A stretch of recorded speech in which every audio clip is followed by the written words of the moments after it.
Hi friends, എല്ലാവർക്കും ഇന്നത്തെ നമ്മുടെ പുതിയൊരു വീഡിയോയിലേക്ക് സ്വാഗതം. ഇന്ന് നമ്മൾ സദ്യ സ്പെഷ്യലായിട്ടുള്ള ഒരു പൈനാപ്പിൾ പച്ചടിയുടെ റെസിപ്പിയുമായിട്ടാണ് വന്നിട്ടുള്ളത്. അപ്പോൾ അതിനായിട്ട് ഞാൻ ഒരു പൈനാപ്പിളാണ് എടുത്തിട്ടുള്ളത്. ഈ പൈനാപ്പിൾ നമ്മൾ തീരെ ചെറിയ കഷ്ണങ്ങളാക്കിയിട്ട് വേണം കട്ട് ചെയ്തെടുക്കാൻ. കുത്തി അരിഞ്ഞെടുക്കാൻ പറ്റുമെങ്കിൽ അങ്ങനെ കുത്തി അരിഞ്ഞെടുക്കുക. ഞാനിപ്പോൾ ഇത് തീരെ ചെറിയതായിട്ടാണ് കട്ട് ചെയ്തെടുക്കുന്നത്. അപ്പോൾ ഈ ഒരു പൈനാപ്പിൾ മുഴുവനും നമ്മൾ ഇതുപോലെ തന്നെ ഒന്ന് കട്ട് ചെയ്തെടുക്കണം. അപ്പോൾ ഒരു പൈനാപ്പിൾ എടുത്തതിൽ ഞാൻ കുറച്ചൊന്ന് മാറ്റി വെച്ചിട്ടുണ്ട്. ഈ ഒരു 2 പീസ് നമ്മൾ ഇതിലേക്ക് അരച്ച് ചേർക്കുന്നുണ്ട്. പിന്നെ ഇതിൻ്റെ ഈ ഒരു കൂനി നമ്മൾ എടുക്കുന്നില്ല. അപ്പോൾ ഈ ഒരു കൂനി നമ്മൾ കട്ട് ചെയ്ത് മാറ്റുകയാണ് ചെയ്യുന്നത്. അപ്പോൾ ഇനി ഈ കട്ട് ചെയ്ത് വെച്ച പൈനാപ്പിൾ നമുക്കൊന്ന് വേവിച്ചെടുക്കണം. അതിനായിട്ട് നമ്മൾ ഒരു മൺചട്ടിയിലേക്ക് ഇട്ട് കൊടുത്തിട്ടുണ്ട്. എന്നിട്ട് നമ്മൾ ഇതിലേക്ക് മാറ്റി വെച്ചിട്ടുണ്ടായിരുന്ന ഒരു 2 പീസ് പൈനാപ്പിൾ ഉണ്ടായിരുന്നു, അത് മിക്സിയിൽ ഒന്ന് അരച്ചെടുത്തിട്ടുണ്ട്. അതും കൂടി ഇതിലേക്ക് ചേർത്ത് കൊടുത്തു. ഒരു 1/2 ടീസ്പൂൺ മഞ്ഞൾപ്പൊടിയും പിന്നെ 1 ടീസ്പൂൺ മുളക് പൊടിയും ഞാൻ ചേർത്ത് കൊടുത്തിട്ടുണ്ട്. എരിവുള്ള മുളക് പൊടിയല്ല, ഞാനിപ്പോൾ കാശ്മീരി ചില്ലി പൗഡറാണ് ഇതിലേക്ക് ചേർത്തിട്ടുള്ളത്. അതിനുശേഷം പാകത്തിനുള്ള ഉപ്പും കൂടി ചേർത്തിട്ട് ഇത് നന്നായിട്ട് തന്നെ ഒന്ന് മിക്സ് ചെയ്തെടുക്കുക. ഞാനിപ്പോൾ മുളക് പൊടി ചേർത്തിട്ടാണ് ഈ ഒരു പച്ചടി ഉണ്ടാക്കുന്നത്. അപ്പോൾ മുളക് പൊടി അല്ലാന്നുണ്ടെങ്കിൽ പച്ചമുളകാണ് ചേർത്ത് കൊടുക്കേണ്ടത്. അതിനുശേഷം ഇത് വേവുന്നതിന് ആവശ്യമായിട്ടുള്ള വെള്ളവും കൂടി ഒഴിച്ചിട്ട് നമുക്ക് ഇതൊന്ന് മൂടി വെച്ചിട്ട് വേവിച്ചെടുക്കാം. അപ്പോൾ പൈനാപ്പിൾ വെന്ത് കിട്ടാൻ കുറച്ചേറെ ടൈം എടുക്കും, നന്നായിട്ട് തന്നെ വേവിച്ചെടുക്കണം. അപ്പോൾ ഈ പൈനാപ്പിൾ വേവാൻ വെച്ചതിന് ശേഷം ഞാൻ ഇതിലേക്കുള്ള അരപ്പ് റെഡിയാക്കി എടുക്കുകയാണ്. ഇപ്പോൾ ഞാൻ ഒരു 1/2 കപ്പ് തേങ്ങ ചിരകിയത് എടുത്തിട്ടുണ്ട്. പിന്നെ നമ്മളിതിലേക്ക് ഒരു നുള്ളു ജീരകം ചേർത്ത് കൊടുക്കുന്നുണ്ട്. അതുപോലെ തന്നെ ഒരു 1/2 ടീസ്പൂണോളം കടുകും കൂടി എടുത്തിട്ടുണ്ട്. ഈ തേങ്ങ ഒന്ന് അരച്ചെടുത്തതിന് ശേഷമാണ് നമ്മൾ ഈ കടുകും കൂടി ചേർത്തിട്ടൊന്ന് അരച്ചെടുക്കേണ്ടത്. അപ്പോൾ തേങ്ങ അരഞ്ഞ് വന്നതിന് ശേഷം മാത്രം കടുക് ചേർത്ത് കൊടുത്തിട്ട് ഒന്നുകൂടി ഒന്ന് പൾസ് ചെയ്തെടുത്താൽ മതി. കടുക് നന്നായിട്ടൊന്ന് അരിഞ്ഞു പോവണ്ട.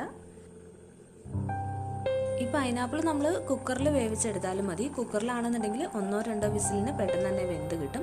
നമ്മൾ ഇതുപോലെ ചട്ടിയിലൊക്കെ വേവിച്ചെടുക്കുകയാണെന്നുണ്ടെങ്കിൽ കുറച്ചേറെ ടൈം എടുക്കും വെന്ത് കിട്ടാൻ. അപ്പോൾ പൈനാപ്പിളൊക്കെ നന്നായിട്ട് വെന്ത് വന്നതിന് ശേഷം ഞാൻ ഇതിലേക്ക് മധുരത്തിന് വേണ്ടിയിട്ട് ഒരു 2 ടേബിൾ സ്പൂൺ ശർക്കര ചേർത്ത് കൊടുത്തിട്ടുണ്ട്. അപ്പോൾ ശർക്കരയ്ക്ക് പകരം പഞ്ചസാര ചേർത്ത് കൊടുത്താലും മതി. ഇനിയിപ്പോൾ ശർക്കരയും പഞ്ചസാരയും ഒന്നും ചേർത്തില്ല എന്നുണ്ടെങ്കിൽ കുഴപ്പമില്ല. നല്ല മധുരമുള്ള പൈനാപ്പിൾ ആണെന്നുണ്ടെങ്കിൽ. ശർക്കര കല്ലൊക്കെ ഉള്ളതാണെന്നുണ്ടെങ്കിൽ നമ്മൾ ഇതുപോലെ ചേർത്ത് കൊടുക്കരുത്. അത് നമ്മളൊന്ന് പാനിയാക്കിയതിന് ശേഷം ഒന്ന് അരിച്ച് ഇതിലേക്ക് ചേർത്ത് കൊടുത്താലും മതി. അപ്പോൾ ശർക്കരയും ചേർത്ത് ഒന്ന് ഇളക്കി കൊടുത്തതിന് ശേഷം നമ്മൾ തേങ്ങ അരച്ച ആ ഒരു അരപ്പും കൂടി ഇതിലേക്ക് ചേർത്ത് കൊടുത്തിട്ടുണ്ട്. അപ്പോൾ കടുക് അരയ്ക്കുമ്പോൾ ആദ്യമേ തന്നെ കടുക് ചേർത്തിട്ട് അരയ്ക്കേണ്ട. ഇതൊക്കെ ഒന്ന് അരിഞ്ഞു വന്നതിന് ശേഷം ലാസ്റ്റ് മാത്രം കടുക് ചേർത്താൽ മതിയാവും. ഇപ്പോൾ നമ്മൾ ഇത് അരച്ചെടുത്ത ആ ഒരു അരപ്പ് ഇതിലേക്ക് ചേർത്ത് കൊടുത്തിട്ടുണ്ട്. അതിനുശേഷം നന്നായിട്ടൊന്ന് ഇളക്കി യോജിപ്പിച്ചെടുക്കുക. എന്നിട്ട് ഉപ്പൊക്കെ പാകത്തിനുണ്ടോ എന്ന് നോക്കണം. ഉപ്പ് കുറവാണെന്നുണ്ടെങ്കിൽ നമുക്ക് ഈ ഒരു സമയത്ത് ചേർത്ത് കൊടുക്കാം. അതിനുശേഷം നമ്മളിതിലേക്ക് തൈരാണ് ചേർത്ത് കൊടുക്കുന്നത്. അപ്പോൾ ഞാനൊരു 1/4 കപ്പ് തൈരും കൂടി ഇതിലേക്ക് ചേർത്ത് കൊടുത്തിട്ടുണ്ട്. അപ്പോൾ തൈര് ചേർത്ത് കഴിഞ്ഞിട്ട് പിന്നെ ഇത് തിളയ്ക്കാൻ പാടില്ല. അതുകൊണ്ട് തന്നെ നമ്മൾ അപ്പം തന്നെ ഫ്ലെയിം ഓഫ് ചെയ്ത് കൊടുക്കുക. എന്നിട്ട് നമുക്കിത് നന്നായിട്ടൊന്ന് ഇളക്കി യോജിപ്പിച്ചെടുക്കാം. തൈരൊക്കെ എല്ലാ സൈഡിലേക്കും ഒന്നായി കിട്ടണം. അതിന് വേണ്ടിയിട്ട് നന്നായിട്ട് തന്നെ ഒന്ന് മിക്സ് ചെയ്തെടുക്കുക.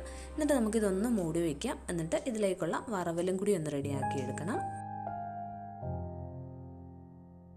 അപ്പോൾ ഇനി വറവൽ റെഡിയാക്കാൻ വേണ്ടിയിട്ട് പാനിലേക്ക് നമ്മൾ വെളിച്ചെണ്ണ ഒഴിച്ച് കൊടുത്തിട്ടുണ്ട്.